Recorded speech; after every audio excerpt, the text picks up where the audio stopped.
우리가 하나님으로부터 받은 많은 축복들이 있습니다.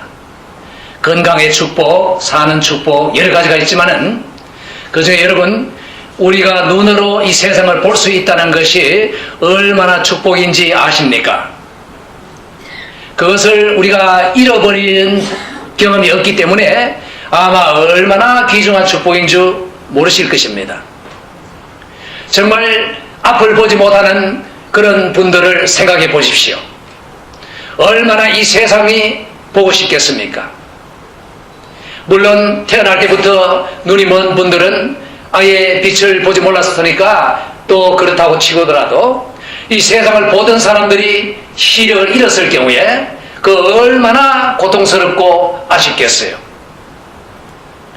정말로 우리가 볼 수 있다는 것은 하나님의 크신 축복이고, 정말 하나님이 눈을 이렇게 묘하게 디자인하시고 이 빛이라는 이 묘한 것을 참 주셔서 우리가 이렇게 사방을 보고 아름다운 것을 알 수 있게 하신 것은 정말 놀라운 일입니다. 저는 그 무신론자들을 도저히 이해할 수가 없어요.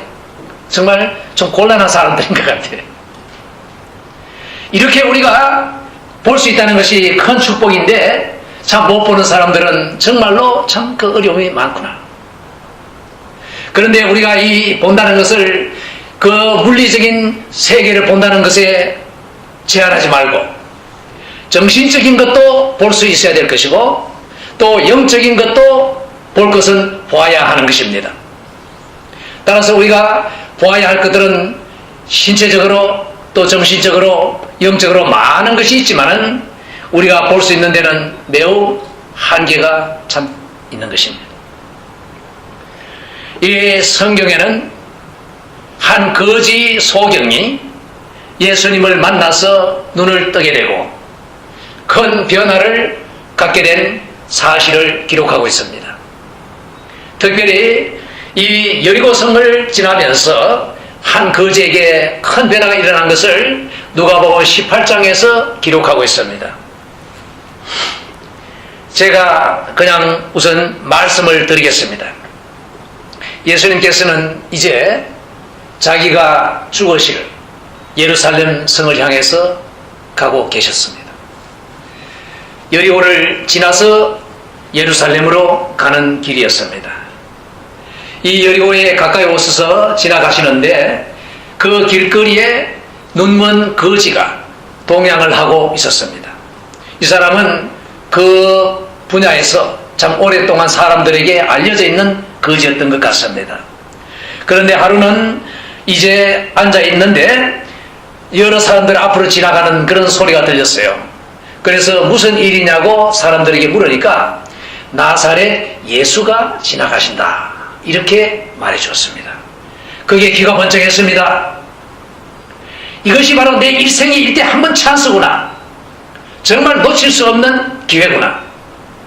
그러면서 소리를 질렀습니다. 다윗의 자손 예수여, 나를 불쌍히 여기소서. 그러자 지나가던 사람들이 야단칩니다. 좀 조용히 해라. 그 주책스럽게 떠들지 말고. 그러자 이 사람은 소리를 더 크게 외칩니다. 예수여, 다윗의 자손이여, 나를 불쌍히 여기소서. 이 사람에게는 일생 일대의 찬스입니다, 지금.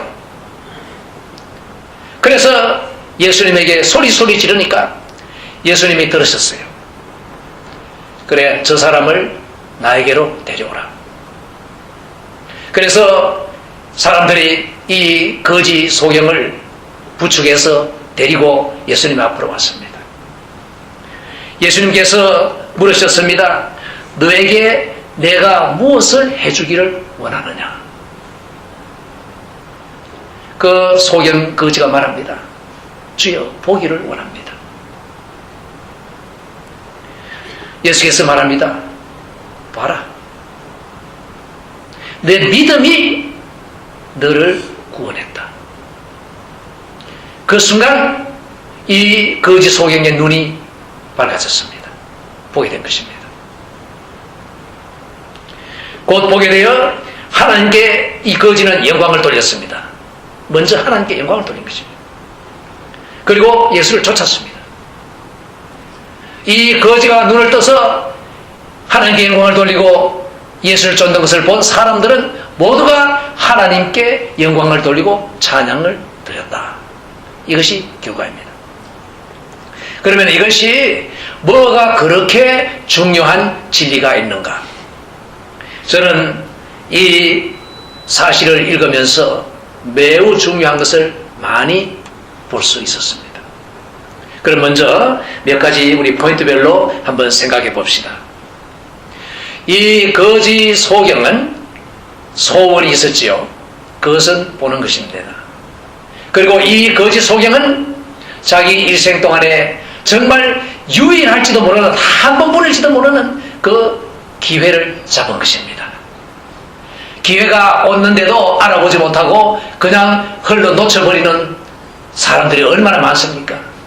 하나님의 축복의 그 순간이 내 앞에 주어졌는데도 그것을 알아보지 못하고 그냥 무시하고 넘겨버림으로 그 축복이 다른 사람에게 넘어가는 경우가 얼마나 많습니까? 이 거지는 비록 소경이었고 불쌍한 처지였지만은 자기에게 하나님이 주시는 그 opportunity, 그 기회를 붙잡을 수 있는 그런 지혜 있는 사람이었던 것입니다. 둘째로 이 거지는 바른 고백을 했습니다. 그것은 무엇입니까? 예수여 다윗의 자손이야.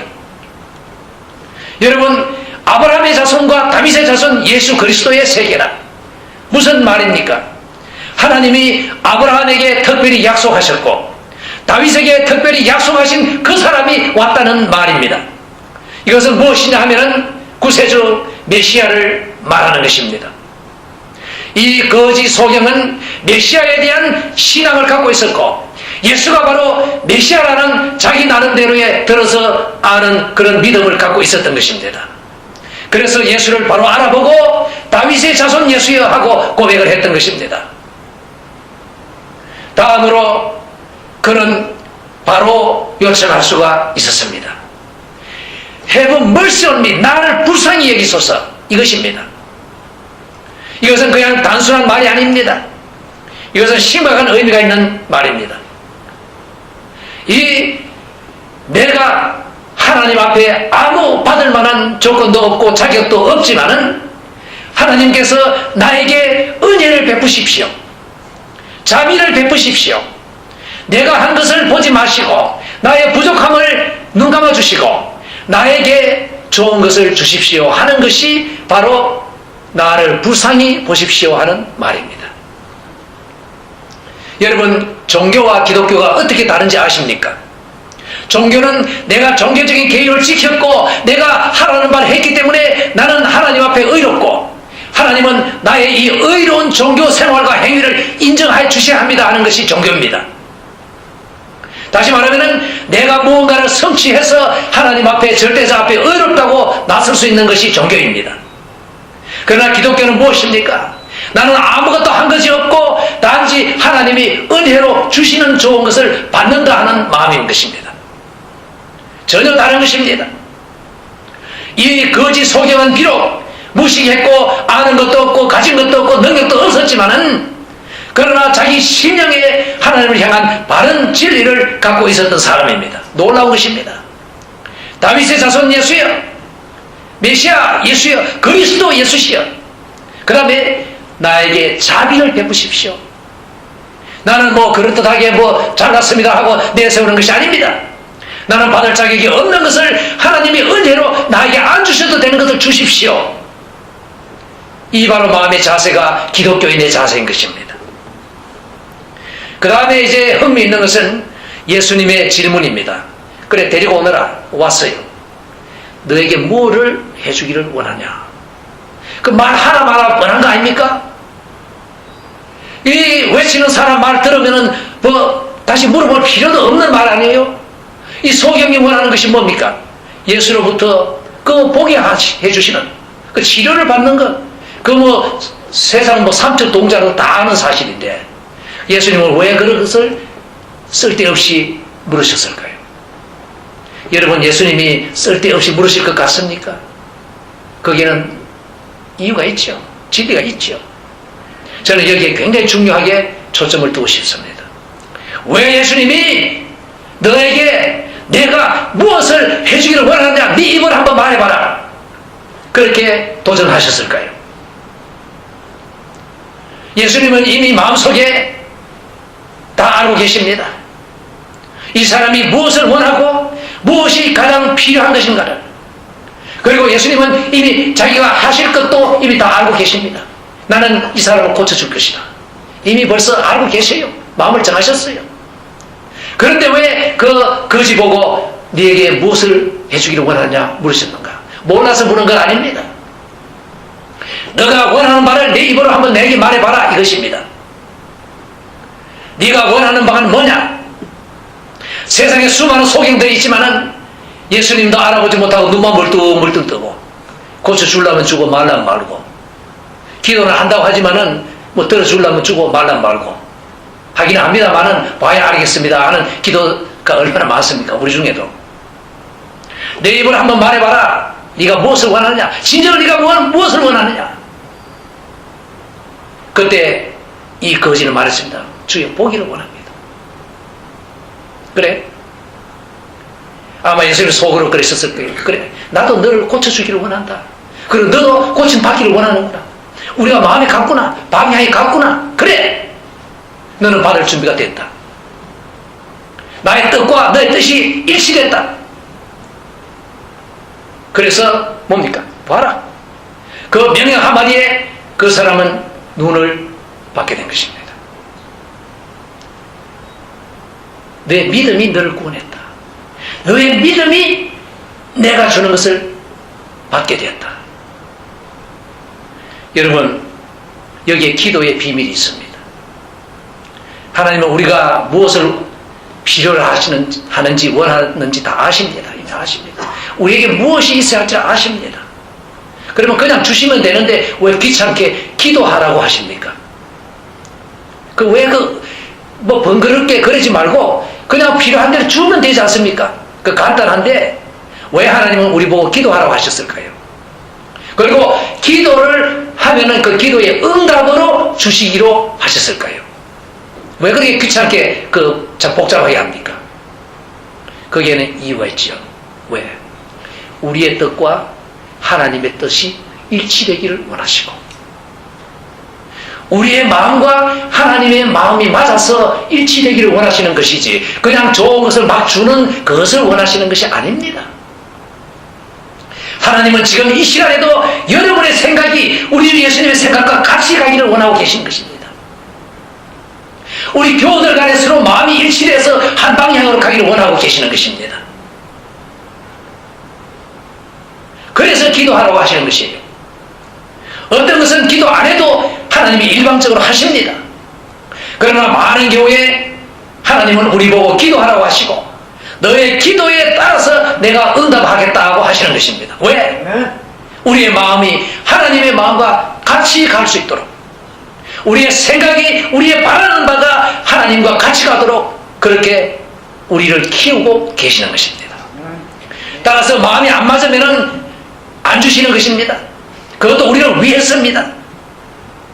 따라서 우리의 마음을 예수님의 마음과 같이 맞추는 이 거짓 소경의 사실을 보고 우리가 기도에 대해서 배워야 되고 왜 하나님이 나를 이렇게 대하시는가를 깨달으셔야 되는 것입니다. 겟세마네 동산에서 예수님은 내 뜻대로 마십시고 아버지의 뜻대로 되기를 원합니다 하고 했습니다. 그것이 우리에게 가르쳐주는 바가 중요한 것입니다. 이 거지를 통해서도 그렇게 가르쳐주고 계시는 것입니다. 그래서 결과가 어떻게 됐습니까? 봐라 하는 그 말씀 한마디에 눈이 뜨이는 것입니다. 여러분, 하나님의 능력 앞에 뭐 안 되는 게 있습니까? 사실 없습니다.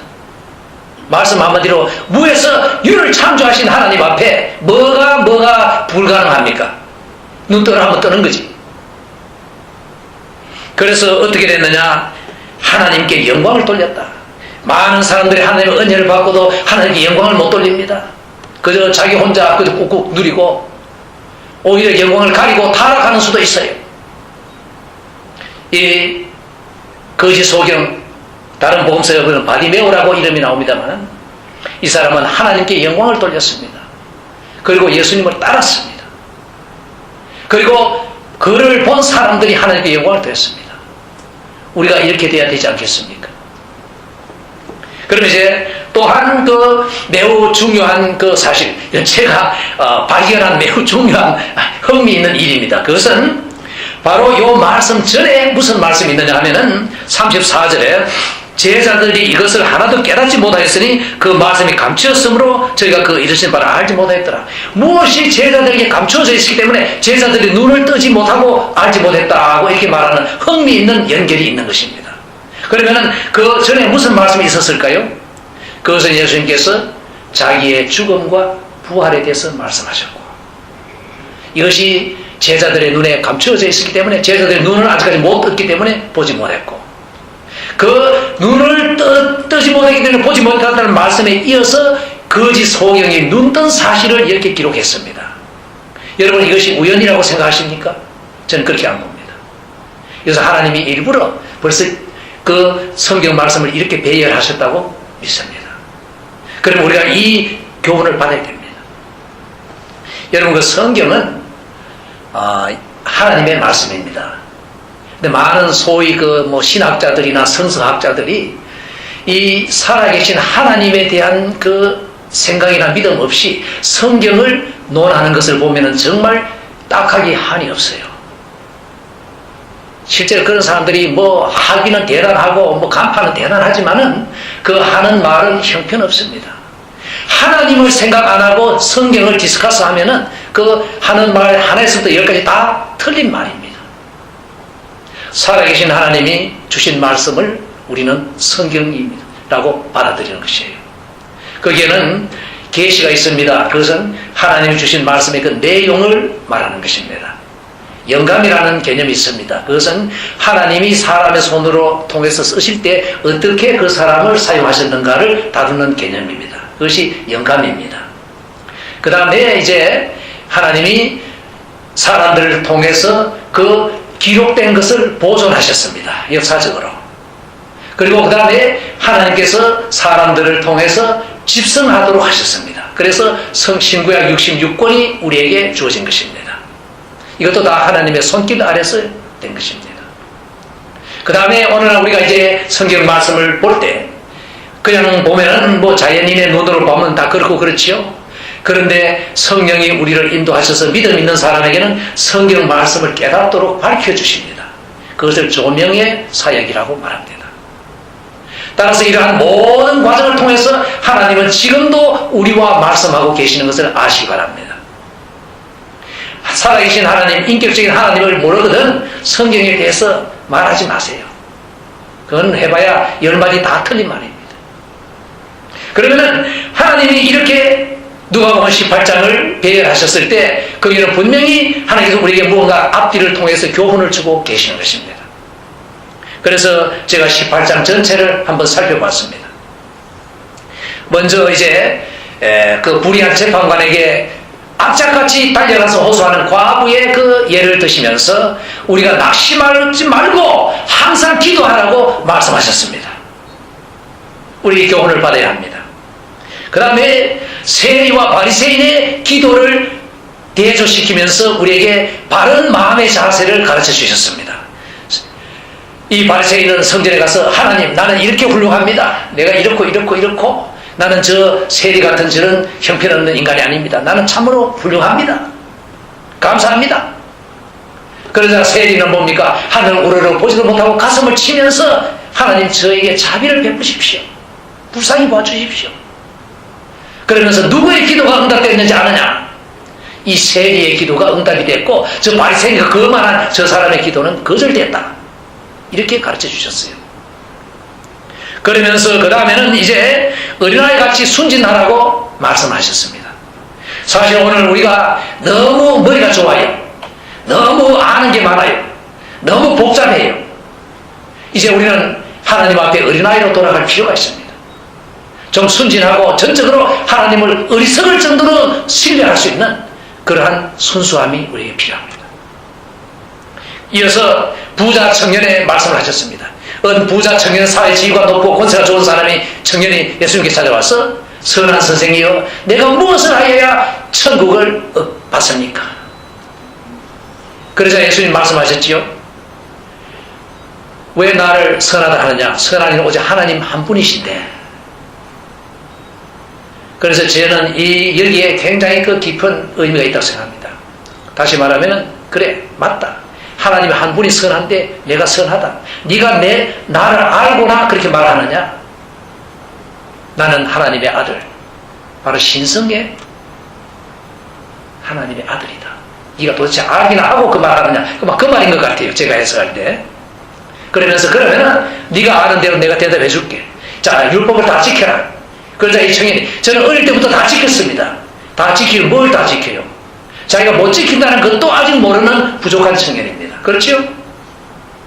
그래서 예수님은 이 청년의 핵심을 찌르셨습니다. 수가성 여인에게 핵심 찌르듯이 이 청년에게 핵심을 찌르셨죠. 그래, 네 가진 재산 다 팔아서 구제하고 나에게 오너라. 그러면 너에게 천국의 보화가 잔뜩 쌓일 것이고 나를 섬길 수 있다. 그래서 청년이 고민에 빠졌습니다. 자기가 돈이 많은데 이 돈을 절대로 포기할 수 없어요. 예수를 포기하면 했지 돈은 포기할 수 없어요. 그래서 근심하고 돌아갔습니다.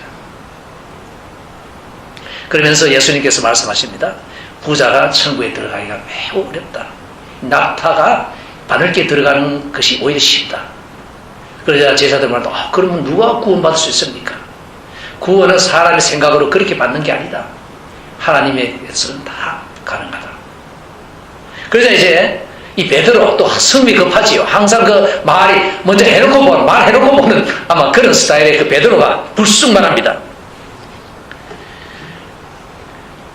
보소서, 우리가 우리의 것을 다 버리고 주를 쫓았습니다. 그럼 그 다음 말은 뭡니까? 우리가 무엇을 받겠습니까? 이 말이죠. 그러자 예수님께서 말씀하십니다. 내가 진실로 너에게 이르노니 하나님의 나라를 위하여 집이나 아내나 형제나 부모나 자녀를 버린 자는 금세 있어 여러 배를 받고 내세의 영생을 받지 못할 자가 없다. 다시 말하면은 하나님을 위해서 바친 모든 것은 절대로 그냥 넘어가는 것이 없다. 이것은 철저하게 보상하실 것이고 칭찬하실 것이고 영광을 주실 것이다. 그러면서 이제 예수님께서는 자신이 십자가에서 죽을 것과 그리고 사흘 후에 살아나실 것을 말씀하셨는데 제자들은 눈이 감겨가지고 그 말이 무슨 뜻인지 전혀 알지를 못했다. 그리고 그 다음에 여리고성에 거지 소경이 눈을 뜬 사실을 이렇게 말하면서 이 18장이 끝납니다. 여러분, 아직도 이 묘한 하나님의 그 말씀의 전개를 보지 못하십니까? 예수 그리스도를 섬기는 제자의 길을 우리에게 가르쳐 주시면서 눈을 뜨라고 말씀하시는 것입니다. 예수를 섬기는 것은 싸구려가 아니다. 돈 벌려고 교회에 와서 기도하지 말라. 돈을 섬기는 것은 우상이다. 많은 사람들은 말한다. 자녀 교육을 위해서 교회에 온다. 그것도 심각한 문제인 것입니다. 자녀가 우상이지 예수를 안 섬기는 거예요. 그 자녀에게 축복이 오겠습니까? 저는 굉장히 참 심각하다고 생각합니다. 이 예수를 섬기는 게 아니라 자녀를 섬기러 교회에 온 거예요. 아이들 때문에 온 거예요. 가족도 다 버리고 예수님을 섬기는 자가 올바로 섬기는 것이고 돈을 다 버리고 예수를 섬기는 자가 섬기는 것이고 그렇다고 돈을 다 교회에 가져오라고 하나님이 요구하십니까? 아닙니다. 우선순위가 중요하다는 것입니다. 우리는 예수님을 섬깁니다. 그냥 편안하게 앉아서 큰 도를 깨달았다고 해서 사람을 가르치는 그런 종교 지도자들을 우리가 섬기는 것이 아니라 우리를 살리기 위해서 자신이 죽어주시고 다시 사신 예수님을 섬깁니다. 따라서 우리가 예수님을 따를 때도 내가 죽고 사는 그 정신으로 섬겨야 되는 것입니다. 예수님은 뭐라고 하셨습니까? 먼저 자신을 부인하라고 했습니다. 철저하게 우리 자신을 부인해야 됩니다. 둘째로 자기 십자가를 지라고 했습니다. 교회 편안하게 와서 기대하고 자꾸 불평하면은 그거 아닙니다. 십자가 지는 게 아닙니다. 그게. 불평하는 사람은 십자가 지는 사람이 아닙니다. 우리가 십자가를 질 때는 불평이 있을 수가 없어요. 셋째로 주님을 따르라고 했습니다. 주님 앞에 가면서 주님 나를 따라오시오 하는 것은 아닙니다. 잘못입니다. 예수님을 따라야 되는 것입니다. 이제 이 누가복음 18장에서 이 거지가 눈을 뜬 사실을 통해서 예수님을 따르는 사람의 바른 눈을 뜨라고 우리에게 당부하시는 주님의 음성을 다 들으시기를 바랍니다. 그리고 그렇게 열심히 우리 다 따릅시다.